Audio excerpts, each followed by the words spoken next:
I knew we still had real challenges, ones I had talked about endlessly on the campaign trail: income inequality and the increasing concentration of corporate power, continuing threats from terrorism and climate change, the rising cost of healthcare, the need to create more and better jobs in the face of accelerating automation. The American middle class really had gotten screwed. You think? The final crash of 2008, 2009 cost them jobs and ripped away their security. It seemed like no one was ever held accountable.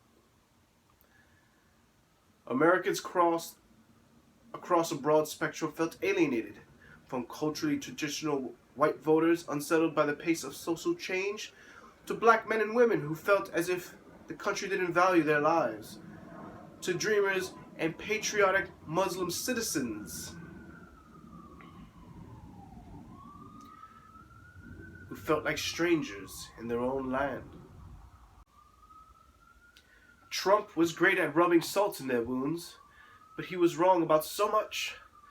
There had been 75 straight months of job growth under President Obama, and incomes for the bottom 80% were finally starting to go up. 20 million more people had health insurance thanks to the Affordable Care Act, the greatest legislative achievement of the outgoing administration.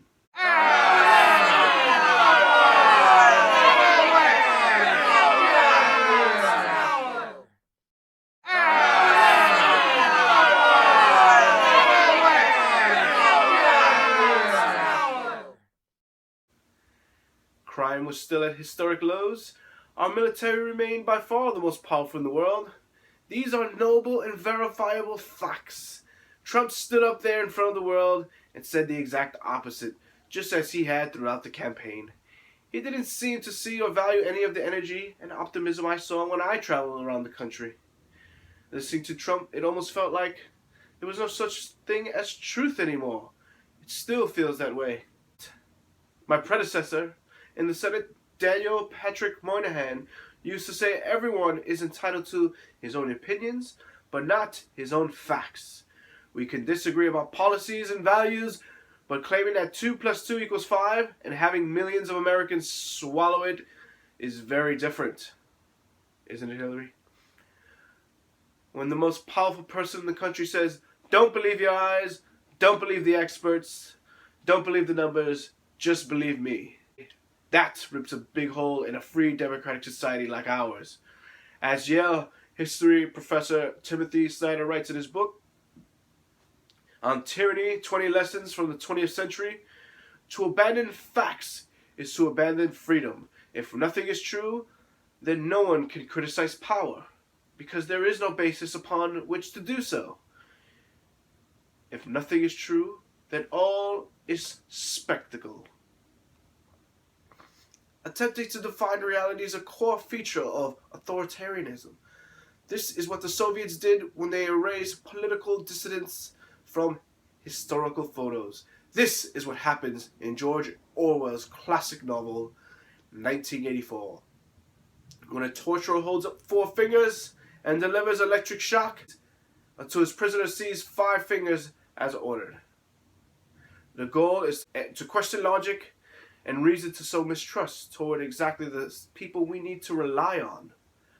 Our leaders, the press, experts who seek to guide public policy on evidence, ourselves. For Trump, as with so much he does, it's about simple dominance. The trend didn't start with Trump. Al Gore wrote a book called The Assault on Reason in 2007. In 2005, Stephen Colbert coined the word truthiness, inspired by how Fox News was turning politics into an evidence-free zone. Yes, only Fox News. Of seething resentment. And the Republican politicians who Fox propelled to power had done their part too. Republican strategist Karl Rove famously dismissed critics who lived in reality-based community, words intended as a slight, saying they failed to grasp that we're an empire now. And when we act, we create our own reality. But Trump has taken the war on truth to a whole new level. If he stood up tomorrow and declared that the earth is flat, his counselor Kellyanne Conway just might go on Fox News and defend it as alternative facts. Ooh, spicy. And too many people would believe it. Just look at what happened several weeks into his presidency when Trump falsely accused President Obama of having wiretapped him, a claim that was widely and quickly debunked. A subsequent poll found 74% of Republicans nevertheless thought it was at least somewhat likely to be true.